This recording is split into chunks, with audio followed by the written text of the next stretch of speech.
একজন ছেলে ভাতিজা প্রশ্ন করেছে, মসজিদে হারাম কি মসজিদে হারাম কেন বলে? হারাম মানে হারাম নয়, হারাম মানে আমরা বাংলায় যেটা হারাম বলি মানে নিষিদ্ধ, তাই না? হারাম মানে পাপের কাজ, হারাম মানে সম্মানিত। হারামের একটি অর্থ হচ্ছে সম্মানিত, মোহতারাম। বলছে না মোহতারাম? হ্যাঁ মোহতারাম ভাই, মোহতারাম ওলামায়ে কেরাম, মোহতারাম বলছেন না? মোহতারাম শব্দটির ধাতু তো হারাম। হ্যাঁ, যেই ব্যক্তির বড় মান সম্মান রয়েছে, তার মান সম্মান হানি করা, মান সম্মানকে খাটো করা হচ্ছে হারাম, সে হচ্ছে সম্মানিত। তো মসজিদে হারাম বা হারাম, মদিনার হারাম রয়েছে, হারামের এলাকা রয়েছে, তো এরকম মক্কারও হারামের এলাকা রয়েছে, মসজিদ হারাম ছাড়া, মসজিদ ছাড়াও। তো এটাকে এই জন্য বলা হয় যে আল্লাহ এই জায়গাগুলোকে বিশেষ বিশেষ বৈশিষ্ট্য দিয়ে সম্মানিত করেছে, মর্যাদা দিয়েছে। জি, মসজিদে হারাম মানে সম্মানিত মসজিদ। জি, বারাকাল্লাহ। এরপর দ্বিতীয় কোশ্চেন হচ্ছে, কোরআনের আলোকে আমরা আমরা এদেশে অর্থাৎ ইউরোপে বসবাসের বৈধতা আছে কি, কতটুকু আছে বলবেন? আর উনি একসঙ্গে আরেকটা কোশ্চেন করছে, ইসলামের ফাউন্ডেশন কোরআনের আলোকে কয়টি ও কি কি, একটু আলোচনা করবেন। এখানে প্রথম কোশ্চেন হচ্ছে, কোরআনের আলোকে এদেশে থাকা আমাদের জন্য বৈধতা আছে কি আর কতটুকু আছে। প্রথম কথা যেটা বেশি গুরুত্বপূর্ণ প্রশ্ন, সেটার উত্তর দিই। 2 নম্বরটি সেটি হচ্ছে ইসলামের, হ্যাঁ কি বললেন, ইসলাম ফাউন্ডেশন। ইসলামের ফাউন্ডেশন কয়টি? ইসলামের ফাউন্ডেশন মানে পিলার, স্তম্ভ, খুঁটি 5টি। জি, লা ইলাহা ইল্লাল্লাহ মুহাম্মাদুর রাসূলুল্লাহ, সাক্ষ্য প্রদান করা, অন্তরে বিশ্বাস করে স্বীকৃতি দেওয়া, স্বীকার করা, আশহাদু আল্লা ইলাহা ইল্লাল্লাহ ওয়া আশহাদু আন্না মুহাম্মাদার রাসূলুল্লাহ। আর দ্বিতীয় হচ্ছে অতকিমুস সালাহ, 5 ওয়াক্ত সালাত কায়েম করা, অতউতিস যাকাত, যাকাত প্রদান করা 3 নম্বর। 4 নম্বর হচ্ছে রমজান মাসের সিয়াম, রোজা রাখা। 5 নম্বর হচ্ছে যদি সম্ভব হয় জীবনে একবার হজ করা। এগুলো হচ্ছে ইসলামের ফাউন্ডেশন। আর এর উপর তখন এছাড়াও অনেক ফরজ ওয়াজিব রয়েছে, কিন্তু এটি হচ্ছে মৌলিক বিষয়। এগুলো দিয়েই ইসলাম শুরু হবে। আর অমুসলিম দেশে বা ইউকেতে আমাদের বসবাসের ইসলামের আলোকে বিধান কি? মুসলিম দেশ থেকে এসেছেন, অধিকাংশ মেজরিটি মুসলিম দেশ থেকে এসেছেন। সুতরাং মুসলিম দেশ বাদ দিয়ে অমুসলিম দেশে শুধু দুনিয়ার জন্য থাকা, বিশেষ করে যেখানে দিনের ক্ষেত্রে ছেলে মেয়েদের আগামী প্রজন্মের ক্ষেত্রে রিস্ক রয়েছে, এটা ভালো কাজ নয়। যদি সম্ভব হয় যে আমি ভালো জায়গায় চলে যাব, তো এইটাই হচ্ছে ইসলামের বিধান। আর যদি এখানে থাকতে হয় কিছু শর্ত সাপেক্ষ, তাহলে আমি সেগুলোর দিকে ইঙ্গিত করেছি। একটি হচ্ছে কোরআনের সাথে সম্পর্ক আপনার ছেলে মেয়েদের থাকতে হবে, কোরআনের শিক্ষার সাথে, রসুলের হাদিসের শিক্ষার সাথে, মসজিদের সাথে রিলেটেড থাকতে। কথাগুলো বলেছি কিন্তু আমি আলোচনাতে, বলেছি না? মসজিদের সাথে সম্পৃক্ত আপনাকে থাকতে, আপনার ছেলে মেয়েদেরকে রাখতে হবে, আপনার পরিবারকে মসজিদমুখী রাখতে হবে, কোরআনের সাথে সম্পর্ক রাখতে হবে, হাদিসের সাথে সম্পর্ক রাখতে হবে, দিনই আলোচনা বা দিনই বই পুস্তক আপনার লিটারেচারের সাথে সম্পর্ক রাখতে হবে।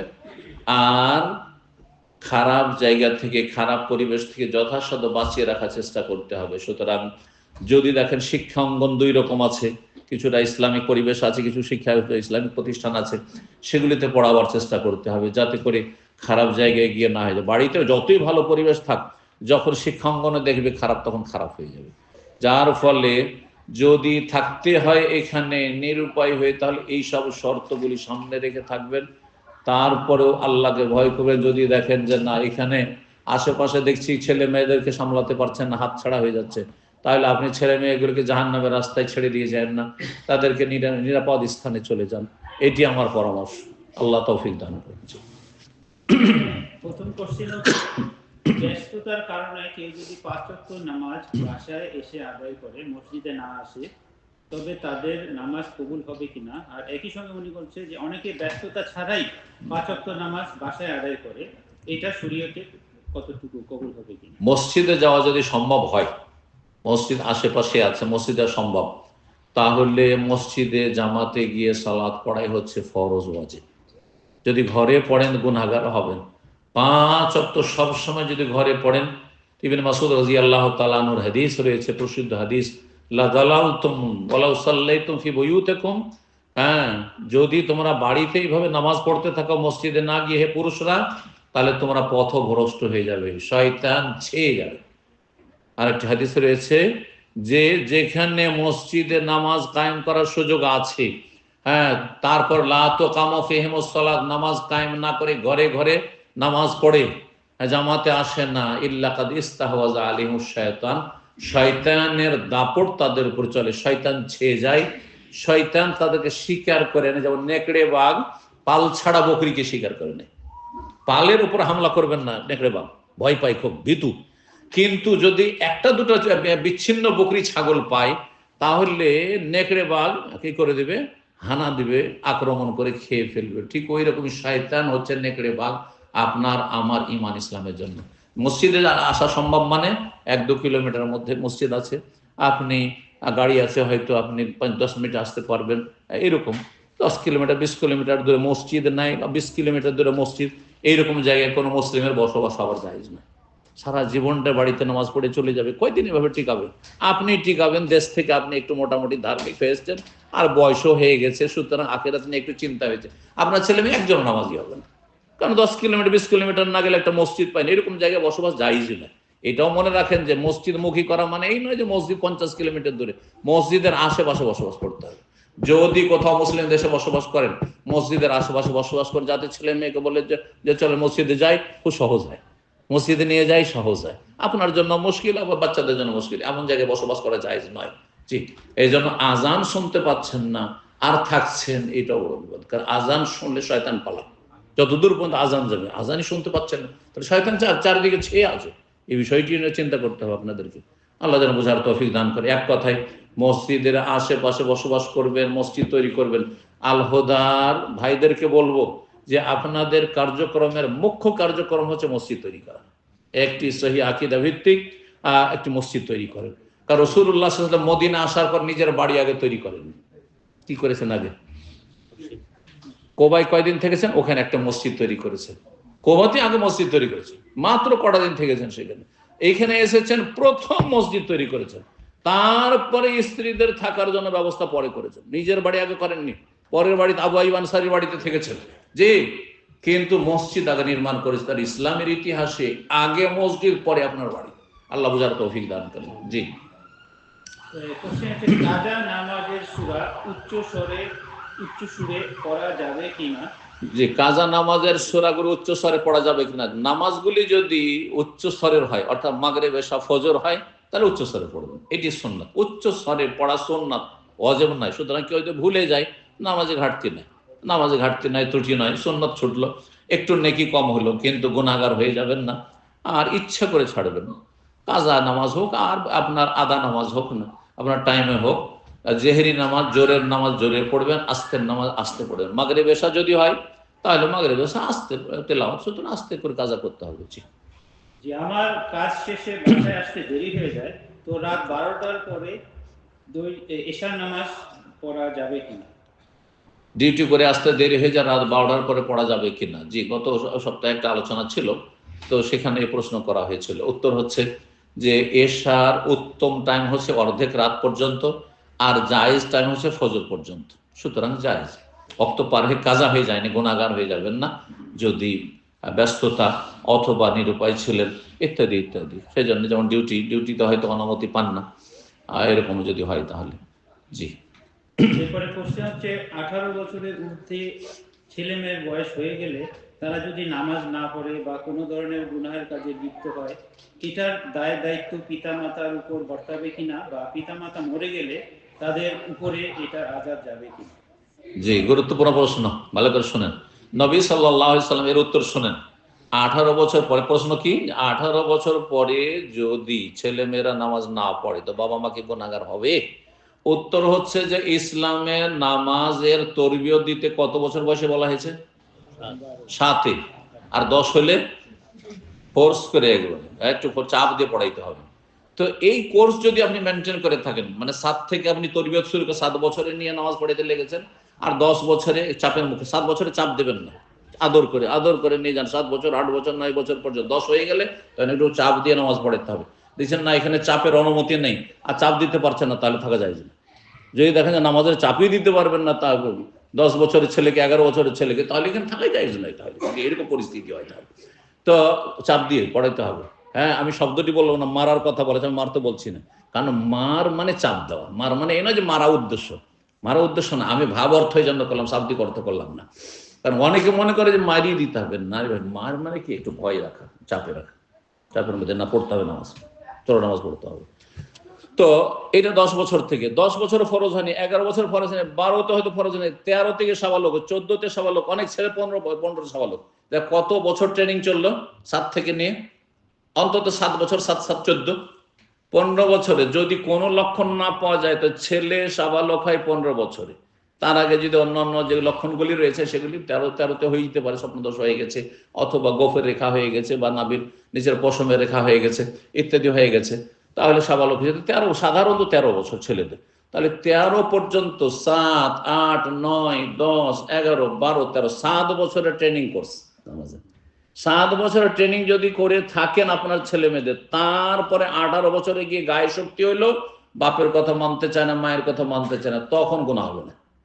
কিন্তু আপনার কোর্সে যদি ত্রুটি থাকে, আপনি 7 বছর থেকে পড়াননি, 10 বছরও পড়াননি, আচ্ছা চলো পড়ো, আচ্ছা আচ্ছা যান, যাও আসছি, হ্যাঁ যাও যাও যাও, থেকেই গেছে, তারপরে বলছেন এখন 18 হয়েছে, তা আপনি তো কোর্সই কমপ্লিট করেননি, আপনার কোর্স তো ইনকমপ্লিট আছে, তো আপনি অবশ্যই গুনাহগার, অবশ্যই গুনাহগার। জি। আমার জোহরের নামাজ কাজা হয়ে গেছে, যখন আমি মসজিদে আসলাম তখন আসরের নামাজ শুরু হলো, তাহলে আমাকে কি করতে হবে? আপনার নিয়ত, আপনি নামাজ শুরু করবেন। জোহরের কাজা হয়ে আছে, পড়েননি, আসর শুরু হয়েছে, আপনি জোহরের নিয়ত করে আসরে লেগে যাবেন। ইমাম আর মুক্তাদির একই নিয়ত হওয়া আবশ্যক নয়, আশা করি বুঝতে পারছেন, তাই না? আর তারপরে তরতিব, হ্যাঁ, সিরিয়াল বহাল রাখা ফরজ, সিরিয়াল বহাল রাখা ফরজ। আগের নামাজ আগে পড়তে হবে, তো জোহর আগে পড়তে হবে, তারপর আসর পড়তে হবে। সুতরাং আসর ইমাম পড়ছে, আপনি জোহরের নিয়ত করবেন, এইভাবে পড়বেন। একজন কোশ্চেন, হজ না করে উমরা করা যাবে কি? হজ না করে উমরা করা যাবে কি না, যদি দেখেন যে উমরা না করলে আমি হজ চলে যেতে পারবো সামনে বছরে, এই বছরটা উমরা না করলে সামনে বছর বা 1-2 বছরে আমি টাকাটা কিছুটা সেভ করে হজে চলে যেত, তাহলে উমরা করা যায় না। এই ক্ষেত্রে বলবো উমরা করিয়েন না, আপনি হজ করেন, কারণ অল্পর জন্য আপনার হজটা করতে পারছেন না। আর যদি দেখা যায় যে আমার কাছে হজের টাকা অনেক অনেক পার্থক্য, হজের টাকা হইতে এখনো 10 বছর হবে কিনা কোনো ঠিক নেই, কিন্তু উমরার টাকা আছে, তাহলে উমরা করুন, কোনো অসুবিধা নেই। মানে এভাবে ঢালাও ভাবে বলা যাবে না। কোন একজন মুফতি নাকি বলেছে ঢালাও ভাবে যে যেই ব্যক্তির হজ করা হয়নি তার জন্য উমরা করা জায়েজ নয়, এই ফতোয়া এইভাবে বলা জায়েজ না, এই ফতোয়া ভুল ফতোয়া। যদি দেখা যায় যে আমার কাছে শুধু উমরা, যেমন সৌদি আরবে, আমি তো সারা পৃথিবীর জন্য উত্তরটা দিচ্ছি, সৌদি আরবে উমরা করার জন্য মাত্র 100 থেকে 150 রিয়াল হইলে হয়। 100 রিয়ালের বাসে যাওয়া আসা, দাম্মাম থেকে 1200-1300 কিলোমিটার যাওয়া আসা করা যায়। তো 100, 150, 200 টাকা হইলেই উমরা করা যায়। আর হজ করলে সৌদি আরবে কমপক্ষে 10,000 রিয়াল লাগে। তাহলে একটা লোক হজ করেনি, সেই জন্য তাকে উমরা করতে নিষেধ করবেন? ও শত শত উমরা করতে থাকে, অসুবিধাটা কি? বুঝতে পারছেন? তো যদি দেখা যায় যে আমি এই বছর উমরা করলে আরো 5টা বছর পিছিয়ে যাব হজ করতে, তাহলে বলবো যে আপনি উমরা যায়েন না, তাহলে আপনি থেমে যান। 1 বছর 2 বছরে আপনার এই টাকাটা সেভ করলে হয়তো আপনি হজে চলে যেতে পারবেন, সেটাই করুন আপনি। বারাকাল্লাহ। আমার বাবা জীবিত থাকতে আমি যে সম্পদ কিনেছি তা আমার বাবার নামে কিনেছি, কিন্তু আমার ভাইয়েরা তার অংশীদার, আর আমি যদি তা এখন ফেরত চাই, ভাইয়েরা ফেরত দিচ্ছে না। এখন আমার বাবা মৃত, এই ক্ষেত্রে আমার করণীয় কি? আপনি ভুল করেছেন, ভুল করেছেন। আপনি নিজের ওপর জুলুম করেছেন, আপনার স্ত্রী ছেলের উপর জুলুম করেছেন। এটা হচ্ছে আমাদের বাঙালি জাতির বা ভারতীয়দের পারিবারিক নাজাইজ কাঠামো। কি বুঝলেন? পারিবারিক যে কাঠামোটা ইসলামিক নয়, ইসলাম বিরোধী কাঠামো। যে ছেলে যা ইনকাম করবে কার হাতে তুলে দিতে হবে? বাবার হাতে তুলে দিতে হবে। জমি জায়গা কার নামে? তোর মায়ের নামে আর তোর বাবার নামে, তোর নামে না। হারাম কথা এটি। কোনো বাবা মা যদি এই কথা বলে তো এটি হারাম নাজাইজ কথা বলছে, জালেম সে। কথা বুঝতে পারছেন? বাবা মার খাওয়া খরচ আপনাকে দিতে হবে, যদি খাওয়া খরচ হতো, তার বাসা খরচ দিতে হবে, চিকিৎসা খরচ দিতে হবে, বস্ত্রের খরচ দিতে হবে, কিন্তু সব টাকা পয়সা দিতে হবে, অথবা কিছু জমি জায়গা তাদের নামে করে দিতে হবে। এটা ফরজ না, নফল না, বরং এতে স্ত্রীর উপর জুলুম করা হচ্ছে, ছেলের উপর জুলুম করা হচ্ছে। হঠাৎ করে মারা গেলেন, ও আপনার স্ত্রী অসহায় হয়ে গেল, আপনার বাড়ি থেকে বের করে দিল, আর আপনার ছেলে মেয়ে সব মজলুম মিরাজ হয়ে গেল, আপনি জালেম। জি, অমা জালাম, আল্লাহ জুলুম করেন, আপনি জালেম, আপনার বাবা মা জুলুম করেছে। এই কাজ কেন করেছেন? না জায়েজ কাজ। যতটা বাবা মার হক ততটা আদায় করে, তার বেশি যখন করবেন তখন অন্যের সাথে অবিচার হয়, মানে স্ত্রী আর ছেলে মেয়ের জুলুম হবে। হচ্ছে না, হচ্ছে না? জি। তো এখন যখন দিয়ে দিয়েছেন জমি জায়গায় নাজায়েজ কাজ করে, আপনিও গুনাহ করেছেন, বাবা মারাও গুনাহগার হয়েছে এইভাবে, এখন তারপরে ভাইয়েরা কখনো দেবে না, আপনার ধন সম্পদ নিয়ে ভোগ করবে আর আপনার স্ত্রী ছেলে মেয়ে বঞ্চিত হবে। এইটাই হচ্ছে বাস্তবতা। জি। তো এই ক্ষেত্রে বলবো যে বাবা যদি বেঁচে থাকতো তাহলে বলতেন, যে রিকোয়েস্ট করতেন, সেখানে রিকোয়েস্ট তার নামে চলে গেছে, উপায় নেই, বাড়ি থেকে তাড়িয়ে দিচ্ছে, বাবাই তাড়িয়ে দিচ্ছে, জমি জায়গায় যে করে দিল তাকেই তাড়িয়ে দিচ্ছে, এরকম বহু ঘটনা আছে। জি। তো আল্লাহ হেদায়েত দান করুন সবাইকে যারা বেঁচে আছে। আর আপনার ভাইদেরকে অনুরোধ করা ছাড়া শরীয়তে আর কোনো উপায় নেই, কারণ জমি জায়গা তো আপনার বাবার না, আইনের আশ্রয় নিয়েও তো কিছু পাবেন না। তো শরীয়তের ফতোয়া শুনিয়ে কাজ হবে? হ্যাঁ, আপনি নিজে পায়ে নিজে কুড়াল মেরেছেন। আল্লাহ বুঝার তৌফিক দান করুন। জি। আমার 4 মেয়ে, কোনো ছেলে নেই। আমার স্বামীর বড় ভাইয়ের ছেলে আছে। এখন আমার স্বামীর সম্পদের ভাগ কি তাকে দিতেই হবে?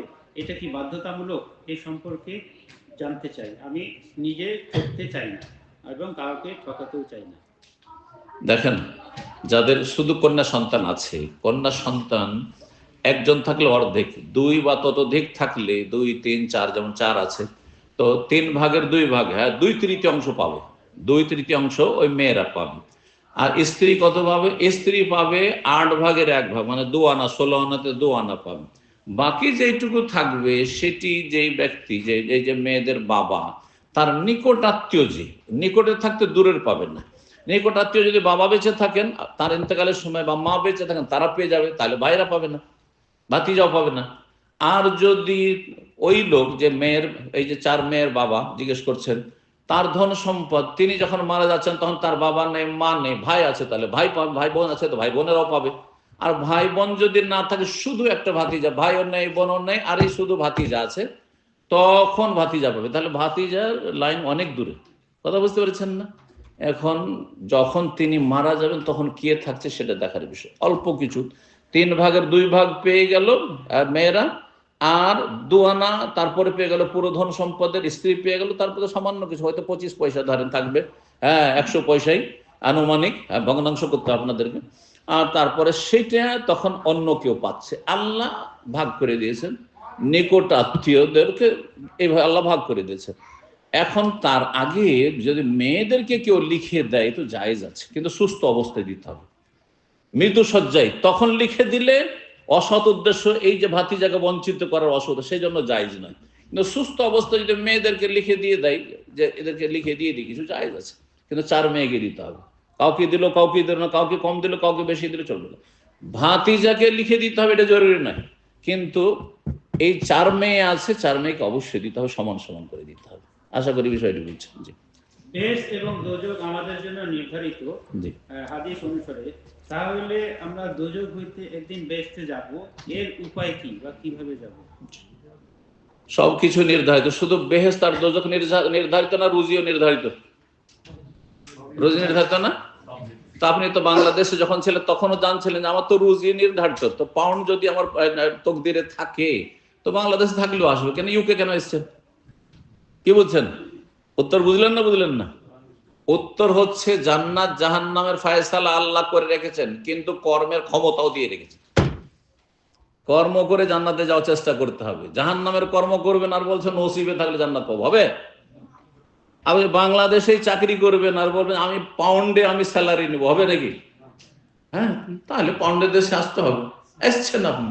তো দুনিয়ার ক্ষেত্রে খুব বুদ্ধিমান, বুঝছেন যে আমাকে ভাগ্যটাকে চমকাইলে বাইরে যেতে হবে, আমার পশ্চিমা দেশে যেতে হবে। তা আপনাকে ভাগ্য চমকাবার জন্য, আপনার জান্নাতে যাওয়ার জন্য আপনাকে ভাগ্য চমকাবার জন্য চেষ্টা করতে হবে না? চেষ্টা করতে হবে। জি।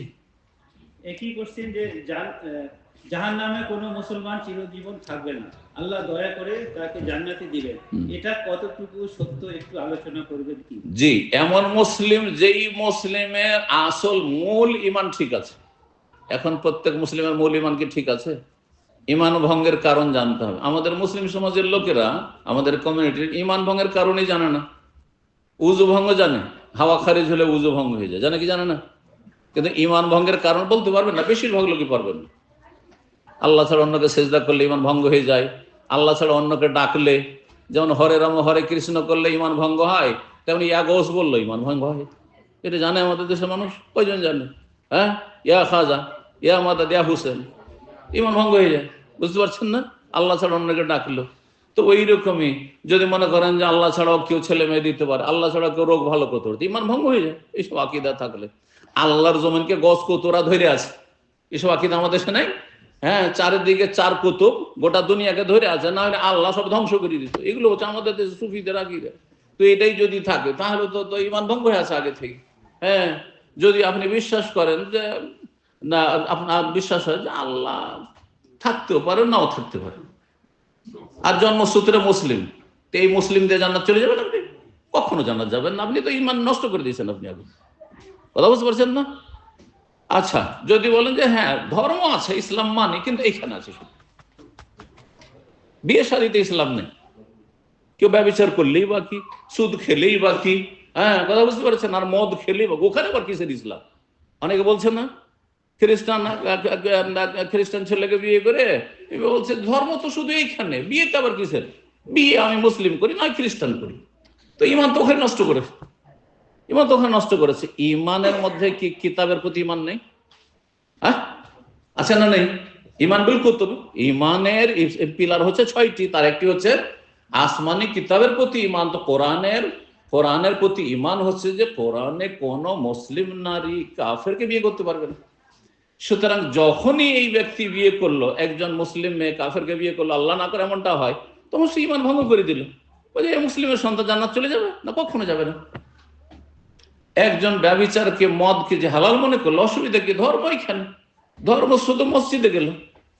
যেমন অন্যদের ধর্ম চার্চে গেলে, মন্দিরে গেলে, অনেক মুসলিমরা মনে করে ধর্ম শুধু মসজিদে, আর বাকি আমি বাইরে মদ খাচ্ছি, এসে নামাজের সময় নামাজ পড়ে নিলাম, এটাও ঠিক আছে আমার। তাহলে সে ইমান নষ্ট করে ফেলেছে। তো ওই ইমান দিয়ে তো কাজ হবে না। সত্যি যদি ইসলাম থাকে, কমপক্ষে নিম্নমানের ইসলাম, তার জন্য 5 ওয়াক্ত নামাজ হতে হবে। আরে বেনামাজি ইসলামের গণ্ডিতে থাকে না, এটাও বুঝেন না অনেকে। যদি 5 ওয়াক্ত নামাজ না থাকে তো ইসলাম থাকে না, এটা সাহাবায়ে কেরামদের ইজমা।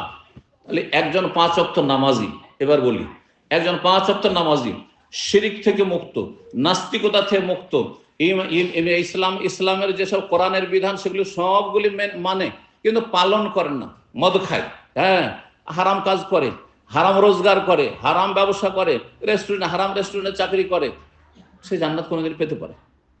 কারণ সে 5 ওয়াক্ত নামাজ পড়ে, সে 5 ওয়াক্ত নামাজ, সে শিরিক করে না, সে নাস্তিক না, এটাকে হালাল মনে করে না, সে হারামি মনে করছে, মদকে হারামি মনে করছে, কিন্তু নেশা হয়ে গেছে, সে ফাসিক, পাপিষ্ট, একদিন না একদিন জাহান্নামে জ্বলে কবর আজার পরে জান্নাতে যেতে পারে।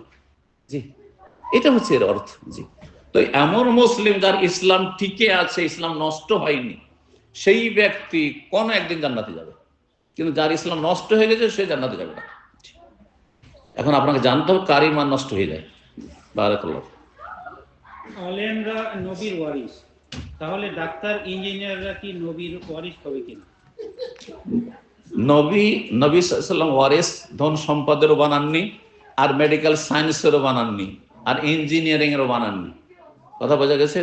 শরীয়তের ওয়াহির এলমের, ডাক্তার যদি ওয়াহির এলম হাসিল করে ডাক্তার জাকির নায়েকের মতো, তখন বলবে নবীর ওয়ারিস। আলেম মানে মাদ্রাসা পড়া হইতে হবে না। আপনি জেনারেল লাইনের একজন শিক্ষিত, আর ইসলাম চর্চা করতে করতে মাশাআল্লাহ এতটা ইসলাম শিখলেন যে আলহামদুলিল্লাহ ইসলাম সম্পর্কে যথেষ্ট জ্ঞান আছে, আপনি আলেম। মাদ্রাসায় গিয়ে লেখাপড়া করলেই শুধু আলেম মানে কি? জ্ঞানী। আপনি জ্ঞানী হইলেই হইল, যে কোনো জায়গা থেকে জ্ঞানী হইতে পারেন। জি, যদিও সেলফ স্টাডি যথেষ্ট নয়, সেলফ স্টাডির সাথে হেল্প নিতে হবে ভালো দক্ষ আলেমের। হ্যাঁ, যে কোনো সাবজেক্ট পড়লে, মেডিকেলের তো বই পুস্তক আছে, তো মেডিকেল বই পুস্তক পড়ে ডাক্তার হয় না। ঠিক ওই রকমই শুধু ইসলামের কোরআন হাদিস পড়ে শুধু আলেম হওয়া যায় না। একজন ভালো বিজ্ঞ ব্যক্তির গাইডলাইন নিতে হবে বোঝার জন্য, না হলে বুঝতে গিয়ে অনেক সময় ভুল হয়ে যাবে। এটা ঠিক আছে, কিন্তু আলেম হওয়ার জন্য মাদ্রাসা পড়া জরুরি নয়। ইসলামের জ্ঞান এখানে বোঝানো হয়েছে, ওলামা ওয়ারাসাতুল আম্বিয়া, ওলামারা হচ্ছেন আম্বিয়ার ওয়ারিস, মানে যাদের ইসলামের জ্ঞান আছে, পাণ্ডিত্য আছে। ইসলামের জ্ঞান পাণ্ডিত্য যদি মেডিকেল সায়েন্স পড়ার পরেও কেউ যদি অন্য দিক থেকে হাসিল করে নেয়, তাহলে সেই ব্যক্তি নবীর ওয়ারিস। তার নবী ওয়াহির ওয়ারিস বানিয়েছেন, দুনিয়ার ওয়ারিস বানাননি। বারাকাল্লাহ। মাগরিব ও এশা নামাজ একসাথে পড়ার মাসালা কি? তারপর ছেলেদের টাকনুর উপরে পায়জামা পরা সম্পর্কে একটু আলোচনা করবেন। 50 বছর বয়সের মহিলা বা উমরা বা হজে মেহরাম ছাড়া যাওয়া যাবে কি? ভালো প্রশ্ন, একটা একটা করে বলে। প্রথমটা ছিল মাগরিব মাগরিব এশা জমা নামাজ করা। একসাথে। মাগরিব এশা জমা করা যাবে বা জোহর আসরে জমা করা যাবে যদি বৃষ্টি থাকে, যে বৃষ্টিতে মসজিদ আসতে ভিজে যাবে, ভয় ভীতি থাকে, নিরাপত্তাহীনতা থাকে, বোঝা গেছে, ঝড় তুফান থাকে, হ্যাঁ, কাদা থাকে, অথবা প্রচন্ড ক্লান্তি আছে, অথবা কি সফর আছে, এই বেশ কিছু কারণ আছে।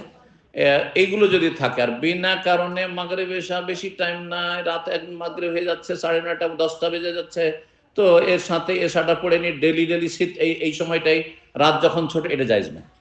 এটা আশা করি এইটাই জিজ্ঞাসা করেছেন, কারণ এখানে অনেকে এরকম করছেন মনে হয়, আমি এরকম খবর পেয়েছি, যার ফলে যদি মনে করেন যে এই সিজনটা আমরা কন্টিনিউ কয়েকটা মাস মাগরিব এশা পড়বো, এটা জায়েজ না বিনা বৃষ্টিতে। জি। আর দ্বিতীয় প্রশ্ন ওখানে ওইটা দিয়ে, ছেলেদের টাকনার ওপরে কাপড় পরাই হচ্ছে ফরজ কাজ, কারণ টাকনার নিচে কাপড় কঠোর ভাবে নিষেধ করেন রাসূলুল্লাহ সাল্লাল্লাহু আলাইহি ওয়াসাল্লাম। টাকনা যদি পুরো ঢেকে যায় তাহলে জাহান্নামের শাস্তির কথা রয়েছে, আল্লাহ রহমতের দৃষ্টিতে তাকাবেন না। হ্যাঁ, আর এর আজকাল মেডিকেলে বলা হচ্ছে, রহস্য আছে, তত্ত্ব আছে। এই জন্য আল্লাহ এবং রসুল কোনো যদি বারণ করেন বা আদেশ করেন, তাতে অবশ্যই হিকমত আছে, রহস্য অবশ্যই আছে, বুঝি আর না বুঝি, যার ফলে এতে নিশ্চয়ই ক্ষতি আছে। না হলে কেন নবী সাল্লাল্লাহু আলাইহি ওয়াসাল্লাম নিষেধ করবেন কঠোরভাবে? মা আসফালা মিনাল কাবাইনি মিনাল ইজারি ফিন্নার, সহিহ বুখারী হাদিস।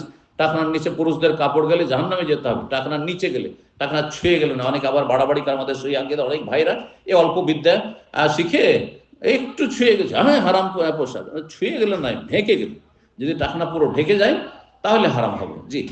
50 বছরের মহিলা উমরা বা হজে যেতে মেহরাম ছাড়া, জি, বয়স্কা মহিলারা বিনা মাহরামে যেতে পারবে কিনা? হজ উমরার বিষয় নয়, শুধু এমনিও বাংলাদেশ যাওয়া, বাংলাদেশ থেকে এখানে আসা বা অন্য দেশে আসা, বিনা মাহরামে কেন নিষেধ করা হয়েছে? মহিলাদের যেহেতু আল্লাহ চাইছেন মান সম্মান রক্ষা থাকে, হ্যাঁ, তারপরে তাদের নিরাপত্তা থাকে, আর মহিলারা জুলমের শিকার হইতে পারে, জুলমের শিকার হইতে পারে। বলবেন যে 50 বছর হয়ে গেছে, না 50 বছর হইলে কি জুলমের শিকার হবে না? সেটাও হইতে পারে, সম্ভাবনা আছে, নিরাপত্তাহীনতা তো আছেই। সুতরাং এইভাবে বিনা মাহরামে সফর নবী নিষেধ করেছেন, সুতরাং নিষিদ্ধ। যদি কেউ এরকম উমরা করে ফেলে, উমরা হয়ে যাবে, কিন্তু বিনা মাহরামে সফরের জন্য গুনাহগার হবে। রাস্তা যদি নিরাপদ থাকে আর মহিলাদের গ্রুপ থাকে, একদল ওলামা ফোকা ফতোয়াতে জায়েজ করেছেন, কিন্তু রসুলের হাদিসে জায়েজ নাই, নবী সাল্লাল্লাহু আলাইহি ওয়াসাল্লাম নিষেধ করেছেন, সুতরাং সেটাই মেনে চলবেন। কারণ ওনার জন্য উমরা হজ ফরজই হয়নি, যতক্ষণ মাহরাম না পাবে হজ উমরা কোনোটাই ফরজ হয়নি। আল্লাহ বুঝার তৌফিক দান করেন। জি। তায়াম্মুম কি শুধু মাটি দিয়েই করতে হবে নাকি ইট দিয়েও করা যাবে? যদি মাটি না পাওয়া যায় তাহলে কি দিয়ে করা উচিত?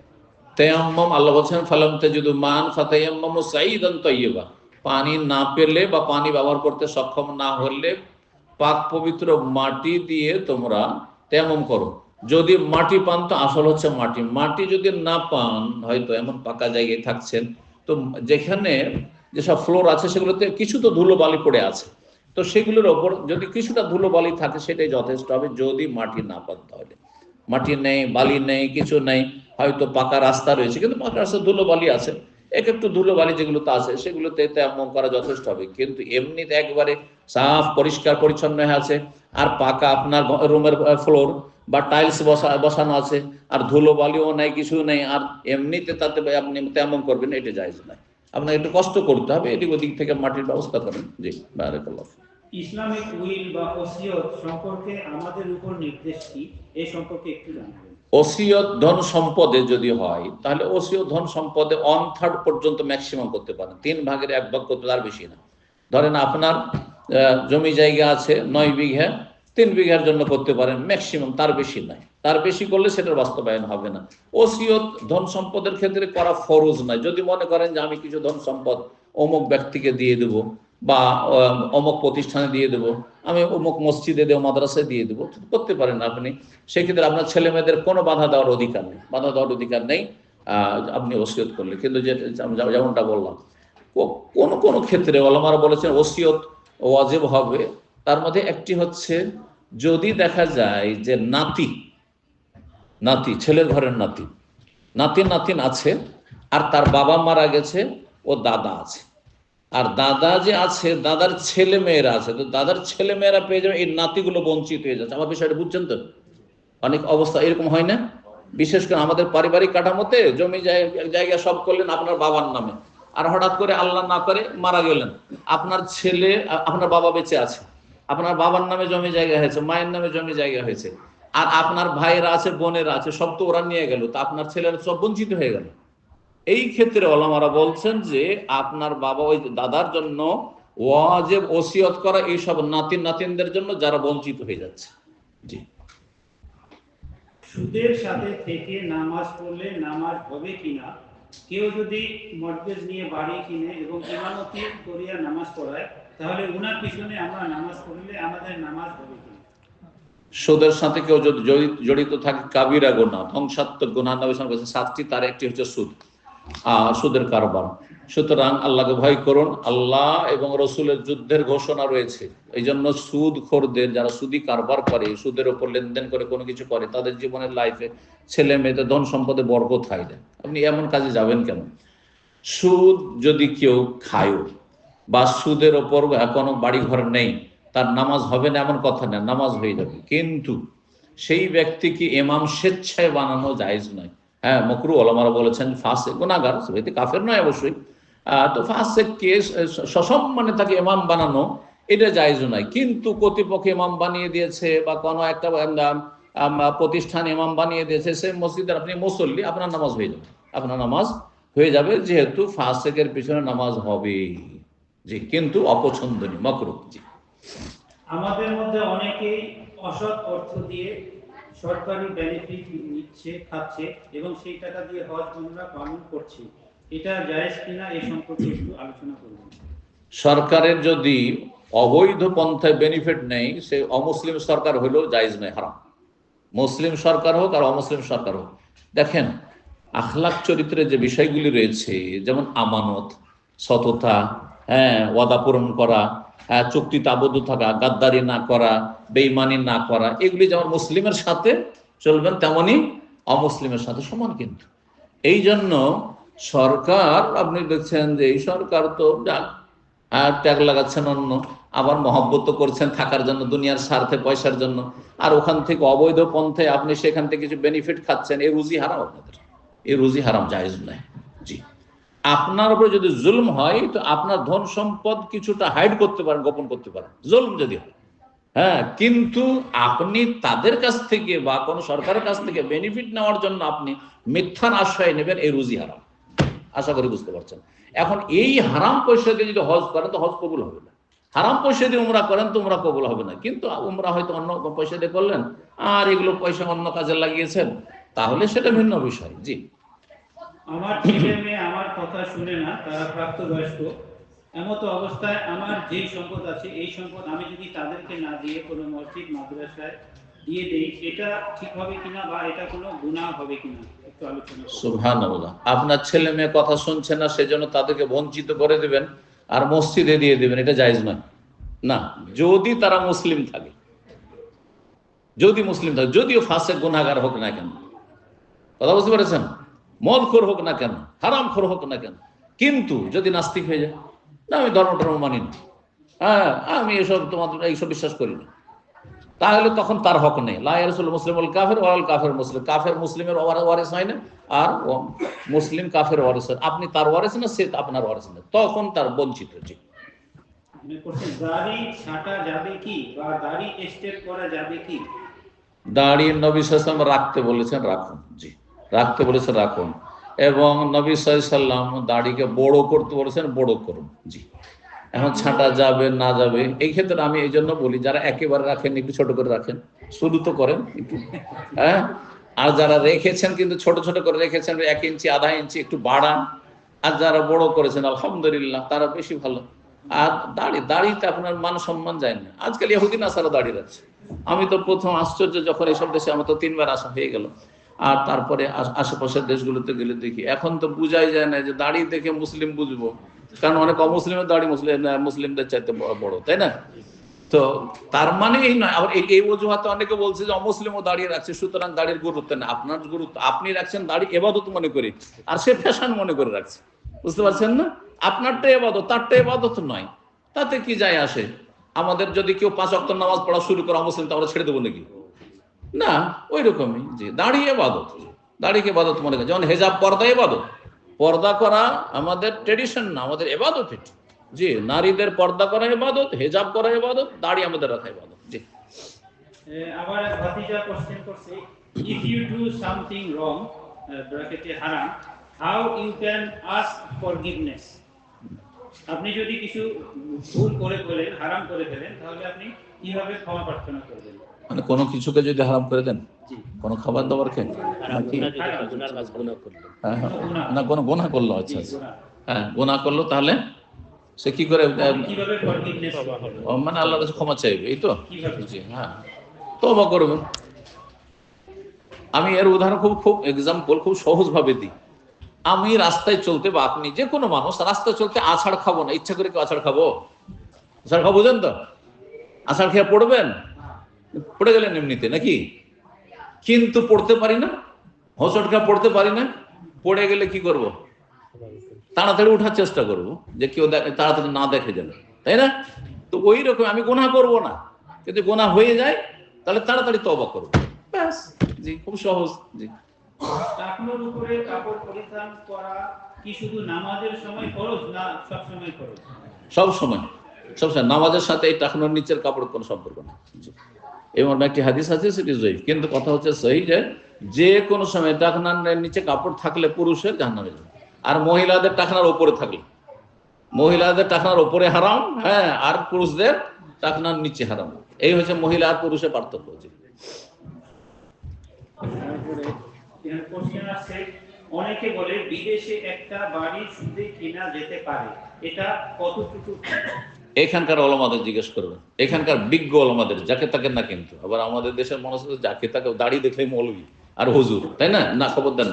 ভালো যারা স্কলার এখানে যারা থাকে, আর কোরআন সুন্নাহর আলেম যারা, আর সহি আকীদা মানহাজ, তাদের জিজ্ঞাসা করবে, কারণ এখানকার সিচুয়েশন তারা বেশি বুঝছে। জি, হ্যাঁ, গ্রাউন্ড রিয়েলিটি যারা বুঝছে, হ্যাঁ, প্র্যাকটিক্যালটা তারা বুঝছে যে এখানে কি আপনাদের অভিজ্ঞতা, সেই অনুযায়ী। আমি বাইরে থেকে এসব ফতোয়া দিয়ে অনেক সময় ভুল হতে পারে, যেমন এই ক্ষেত্রে আমি এর আগে উত্তর দিয়ে দিয়েছি। জি, এখানকার ওলামাদের উপরে ছেড়ে দিয়েছি। জি। বাড়ি কেনার ক্ষেত্রে প্রথমে একটা নির্দিষ্ট সময় ইন্টারেস্ট রেট ফিক্স থাকে, এবং রিমর্টগেজ করলে আবার নির্দিষ্ট সময় ফিক্স থাকে। এইভাবে কি বাড়ি কেনা যাবে? আর ইসলামী ব্যাংক থেকে মর্টগেজ জায়েজ কিনা? এই জন্য মতামত জানাবেন।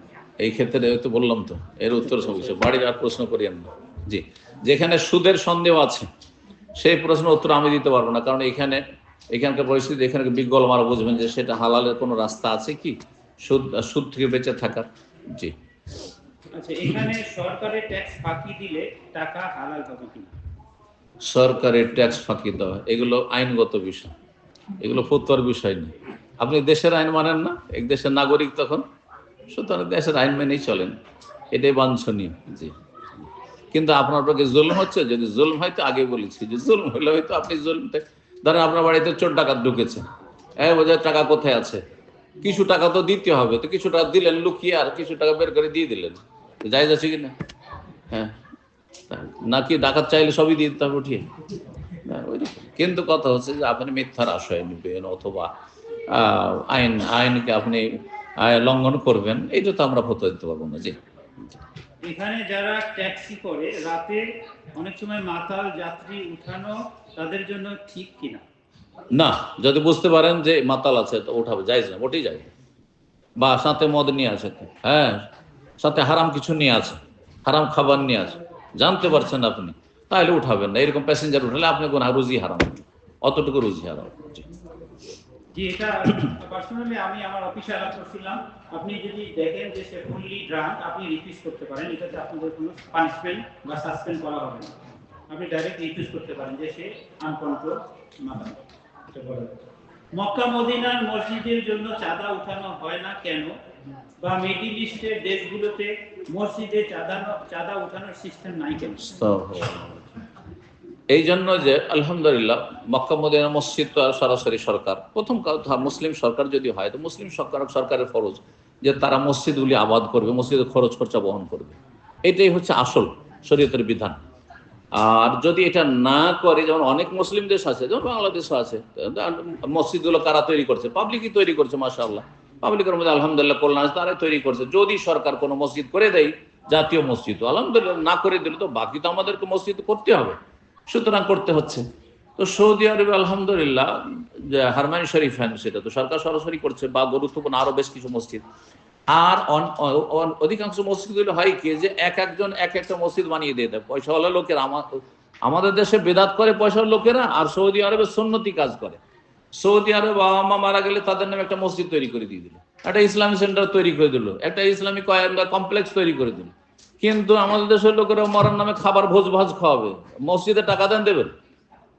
তো বেদাত করে সুন্নত করে না, মুশকিলটা এটাই আর কি। তো কথা হচ্ছে যে আরব দেশে আলহামদুলিল্লাহ পয়সাওয়ালা লোকেরা একজন এক এক মসজিদ। আমাদের ইসলামিক সেন্টার একজন বিজনেস ব্যবসায়ী, সে ইসলামিক সেন্টার 7 তলা ভবন প্লাস 3 তলা মসজিদ, পুরো কমপ্লেক্স একাই তৈরি করে দিয়েছে। সাদকা জারিয়া তার করে দিয়ে দিয়েছে। যতদিন থাকবেন নাকি তার বাবা মা পেতে থাকবে, সেও পেতে থাকবে। তো এইরকম হয় আসলে সৌদি, যার ফলে চাঁদা করার প্রয়োজন হয় না। জি আলহামদুলিল্লাহ।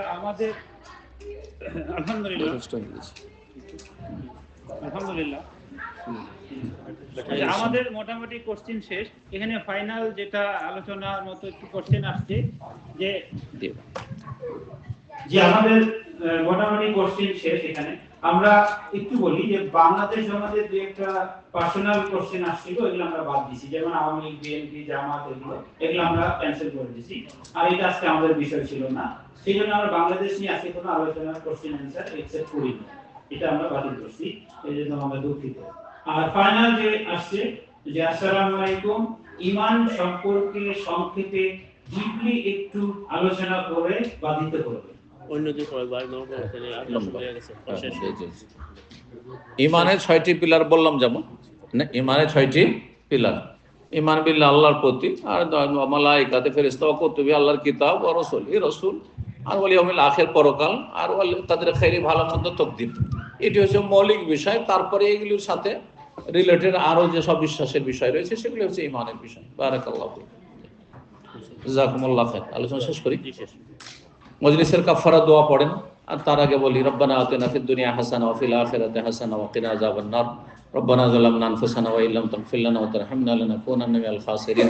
দোয়া করি আল্লাহ রাব্বুল আপনাদের জন্য ভালো করেন, এবং আপনাদের ছেলে মেয়েদের ভালো করেন, দুনিয়াও ভালো করেন, আখিরাতও ভালো করেন, জাহান্নামের আযাব থেকে রক্ষা করেন, এবং জান্নাতের পথে রাখেন। 5 ওয়াক্ত নামাজ কায়েম করা আল্লাহ তৌফিক দান করেন।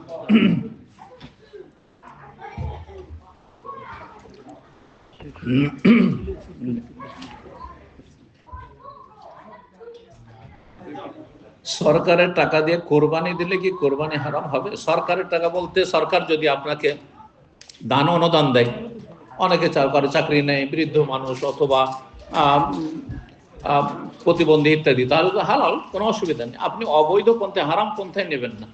হালাল পন্থায় সরকার দিলে কোনো অসুবিধা নেই, কোরবানি দেন, আরো কিছু করেন, অসুবিধা নেই। ঠিক, দোয়া করি আল্লাহ রাব্বুল আলামিন আমাদের গুনাহ খাতা যেন মাফ করেন, এই মজলিসকে আল্লাহ যেন কবুল করেন, এই মজলিসে আল্লাহ যারা এসেছেন আল্লাহ তাদেরকে যেন কবুল করেন, এবং তাদেরকে জান্নাতুল ফিরদাউস দান করেন, তাদের পরিবারকে আল্লাহ জান্নাতের পথে রাখেন, ছেলে মেয়েদের ইমানি, ইসলামী, নামাজি, তরবিয়তের আল্লাহ তৌফিক দান করেন। আল্লাহ সমস্ত ফিতনা থেকে, বালা মুসিবত থেকে আল্লাহ বাঁচিয়ে রাখেন, দিন দুনিয়ার ফিতনা থেকে, বালা মুসিবত থেকে আল্লাহ যেন নিরাপদ রাখেন, এবং আল্লাহ রাব্বুল আলামিন যেন হেদায়েতের উপর আল্লাহ অটল রাখেন, অবিচল রাখেন।